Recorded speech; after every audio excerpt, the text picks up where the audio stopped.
લગભગ 81 વર્ષમાં ભારતના 12 શહેરો પાણીમાં સમાઈ જશે અને તેમાં ગુજરાતના 3 શહેરો પણ હશે. હું નથી કહેતી, નાસા કહે છે. આજે એક એવો ચોંકાવનારો રિપોર્ટ તમને બતાવવાની છું. નમસ્કાર, હું છું આપની સાથે શિવાની. નાસાએ એક ટૂલ ડેવલપ કર્યું છે જેના આધારે કેટલીક માહિતી મળી શકે. નાસાનો એક ચોંકાવનારો રિપોર્ટ જેમાં ભારતના 12 શહેરો એવા છે જે 2100ના વર્ષમાં ડૂબી જશે. જી હા, વૈજ્ઞાનિક તથ્યોના આધારે રિપોર્ટ તૈયાર કરતી સંસ્થા intergovernmental panel on climate change જેણે આ ઉલ્લેખ કર્યો છે. અને આ કોઈ સાધારણ રિપોર્ટ નથી. વર્લ્ડ મિટિયોરોલોજી ઓર્ગેનાઇઝેશન અને યુનાઇટેડ નેશન્સ એન્વાયરમેન્ટ પ્રોગ્રામ દ્વારા તૈયાર કરવામાં આવતો આ રિપોર્ટ છે. અને આ સંસ્થાએ પોતાનો 6થો રિપોર્ટ જાહેર કર્યો છે. તેને AR6 ના નામે ઓળખવામાં આવે છે, જેનું title the physical science basis છે. અને આ રિપોર્ટ દર 5 કે 6 વર્ષના અંતરે તૈયાર કરાય છે. આ રિપોર્ટ તૈયાર કરવામાં લગભગ 14,000 રિસર્ચ પેપર્સને ખંગાળવામાં આવ્યા છે અને લગભગ 235થી વધુ વૈજ્ઞાનિકોએ તેને તૈયાર કરવામાં મહેનત કરી છે. 195 દેશોના વૈજ્ઞાનિકો અને ડેટાને ઇનપુટ તરીકે તેમાં સામેલ કરવામાં આવ્યા છે. અને આ એક એવી સંસ્થા છે કે જેને UN જેવી વૈશ્વિક સંસ્થા પણ કન્સિડર કરે છે. પેરિસ એગ્રીમેન્ટ જેવા મહત્વપૂર્ણ દસ્તાવેજોમાં આ સંસ્થાના રિપોર્ટની મહત્વની ભૂમિકા છે. અને આ સંસ્થાને નોબેલ પીસ પુરસ્કારથી પણ સન્માનિત કરાઈ છે. ત્યારે આ રિપોર્ટના તથ્યોને આધારે નાસા જેવી મોટી સંસ્થાએ એક ટૂલ વિકસિત કર્યું છે.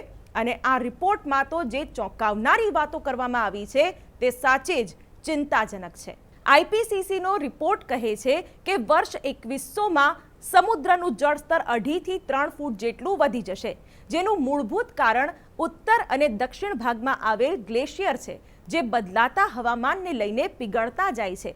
ગ્લોબલ વોર્મિંગની અસર એવી ભયંકર છે કે નોર્થ પોલ પર આવેલો એક એવો ગ્લેશિયર કે જે ક્યારેય નહીં પીગળે એવો દાવો કરવામાં આવતો હતો, એ પણ પીગળીને પાણી થઈ ગયો છે. અને આ જ બધા અવલોકનોને ધ્યાનમાં રાખીને નાસાએ એક એપ્લિકેશન ડેવલપ કરી જેનાથી કયા શહેર ક્યારે ડૂબશે, કયું શહેર પહેલા ડૂબશે તેને લગતા પણ તમામ પાસાઓનું એનાલિસિસ નાસાએ આ એપ્લિકેશન દ્વારા કર્યું છે. અને આ આખું જે સ્ક્રીન કેવું દેખાશે એ પણ આપને જણાવી દઈએ.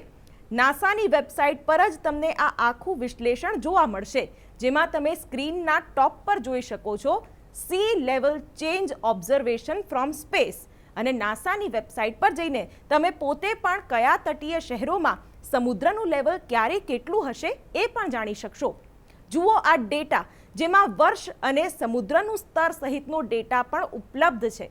આ એપ્લિકેશન દરિયા કિનારાના જે પણ શહેરો છે એને વાદળી એટલે કે બ્લુ રંગથી દર્શાવવામાં આવ્યા છે. અને તેમાં પણ ભારતના 12 શહેરો દર્શાવાયા છે, જેમાં હિન્દુસ્તાનના 12 શહેરો કયા છે તે પણ આપને બતાવી દઈએ. ગુજરાતના કંડલા, ભાવનગર, ઓખા અને આ બાજુ મુંબઈ, મોરમુગાઓ, કોચી, મેંગલોર, કિડરોપોર, પારાદીપ, વિશાખાપટ્ટનમ, ચેન્નઈ, તુતિકોરન, આ કુલ 12 શહેરો પર જોખમ છે. ઓરિસ્સાનું પંચબુરાહી ટેમ્પલ, જેમાં સમુદ્રના સ્તરમાં થયેલા વધારાના કારણે આ મંદિરની આ સ્થિતિ છે. અને તેના આધારે પણ સમજવાનો પ્રયત્ન કરીએ કે હાલ પર્યાવરણમાં કેટલા ચેડા થયા છે. ભારત માટે પણ આ ચિંતાનો વિષય છે, પરંતુ આખી દુનિયાને ચેતવતું આ મહત્વનું ટૂલ સાબિત થશે. આનાથી પણ મોટી ભયંકરતા છે કાર્બન ઉત્સર્જન. જો તેના પર કોઈ નિયંત્રણ નહીં આવે તો સમુદ્રનું સ્તર વર્ષ 2150 સુધી 5 ફૂટ સુધી પણ વધી શકે છે. અને મોરેશિયસ અને માલદીવ્સ જેવા ટાપુઓ તો કદાચ જળમગ્ન જ થઈ જશે.